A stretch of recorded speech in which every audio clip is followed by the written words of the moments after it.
semuanya, perkenalkan dengan saya Devita Gina Kansa dengan NIM 2210117631 dari kelas 08 SIPKA 001 Prodi Sistem Informasi Universitas Pamulang. Pada kesempatan kali ini saya akan membahas mengenai cybercrime dalam perspektif etika profesi dengan studi kasus serangan distribute denial of service atau DDoS terhadap situs berita Tempo. Cybercrime sendiri merupakan salah satu permasalahan serius di era digital saat ini dengan perkembangan teknologi informasi, ancaman terhadap keamanan sistem dan data juga semakin meningkat. Oleh karena itu penting bagi para profesional di bidang teknologi informasi untuk memahami dan menerapkan etika profesi agar teknologi tidak salah digunakan untuk tindakan yang merugikan pihak lain. Dalam video ini saya akan membahas beberapa hal, yaitu yang pertama, pelanggaran kode etik IT yang terjadi pada kasus tersebut. Yang kedua, solusi yang dapat diberikan terhadap pelanggaran tersebut. Yang ketiga, sanksi yang dapat diterapkan oleh manajemen. Yang keempat, serta roadmap atau rencana jangka panjang untuk mencegah kejadian serupa. Kasus yang saya bahas adalah serangan cyber terhadap situs berita Tempo yang terjadi pada April 2025. Situs Tempo yang mengalami serangan distribute denial of service atau DDoS, yaitu serangan yang dilakukan dengan cara mengirimkan permintaan atau request dalam jumlah yang sangat besar ke server secara bersamaan.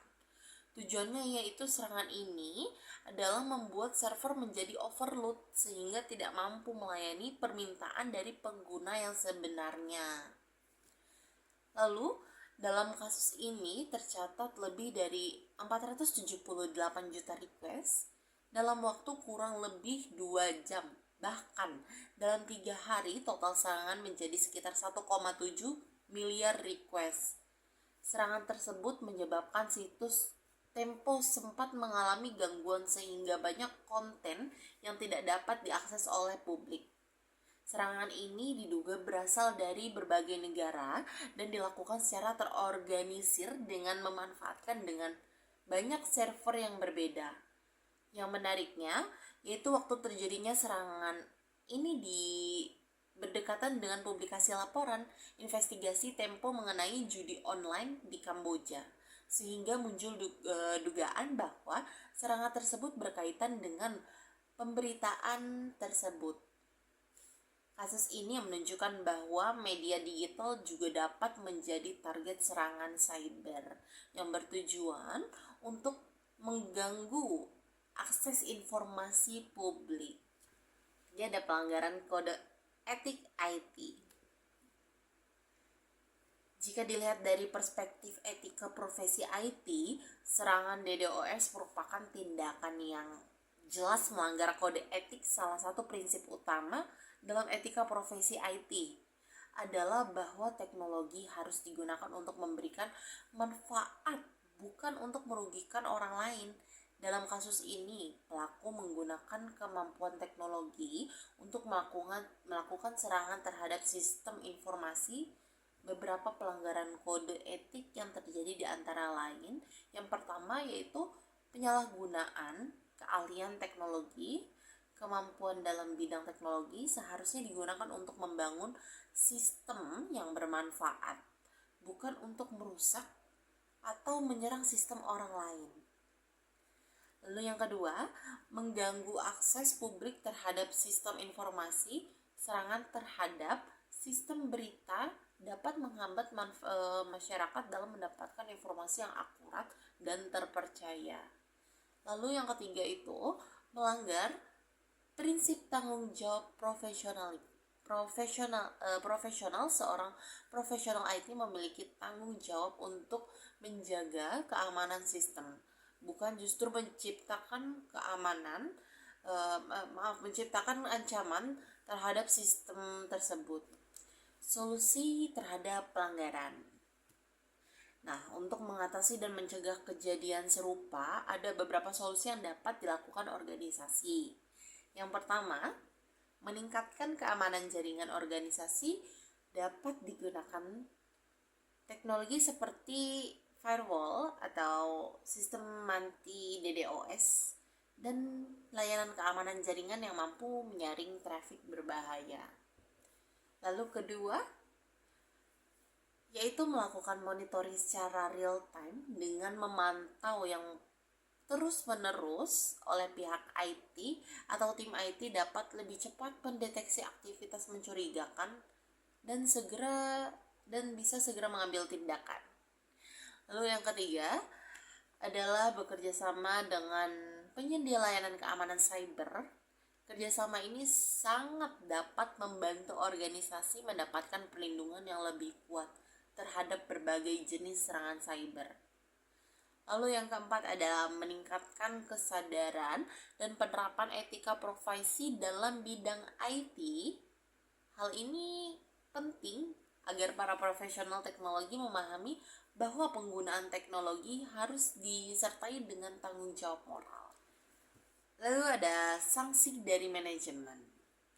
Baik, jika pelanggaran kode etik dilakukan oleh pihak internal organisasi, maka manajemen perlu menerapkan sanksi yang tegas. Sanksi tersebut dapat berupa yang pertama, teguran atau peringatan resmi bagi pelanggaran ringan. Yang kedua, pembatasan atau pencabutan akses terhadap sistem jika dapat diindikasi penyalahgunaan wewenang. Yang ketiga, pemecatan atau pemberhentian dari pekerjaan jika pelanggaran yang dilakukan tergolong berat. Selain itu, jika tindakan tersebut termasuk dalam kategori kejahatan cyber, maka pelaku juga dapat dikenakan sanksi hukum sesuai dengan peraturan perundang-undangan yang berlaku, seperti Undang-Undang Informasi dan Transaksi Elektronik. Dengan adanya sanksi yang jelas, organisasi dapat menjaga integritas serta mencegah terjadinya pelanggaran serupa di masa depan. Lalu ada roadmap pencegahan.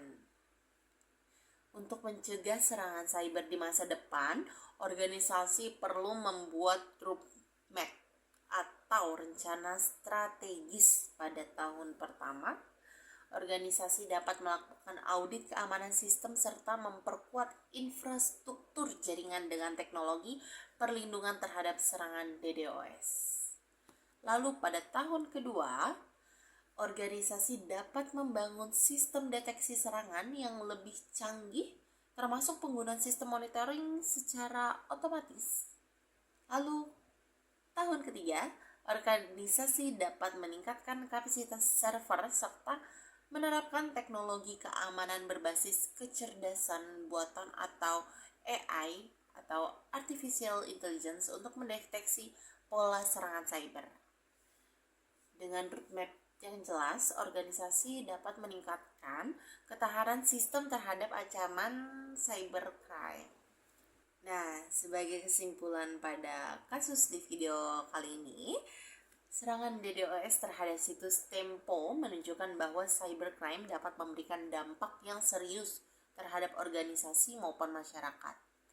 Serangan tersebut tidak hanya merugikan secara teknis, tetapi juga dapat menghambat akses publik terhadap informasi. Oleh karena itu, penerapan etika profesi dalam bidang teknologi informasi sangat penting agar teknologi digunakan secara tanggung jawab dan tidak disalahgunakan. Selain itu juga, organisasi juga perlu terus meningkatkan sistem keamanan serta membuat strategi jangka panjang untuk menghadapi ancaman cyber.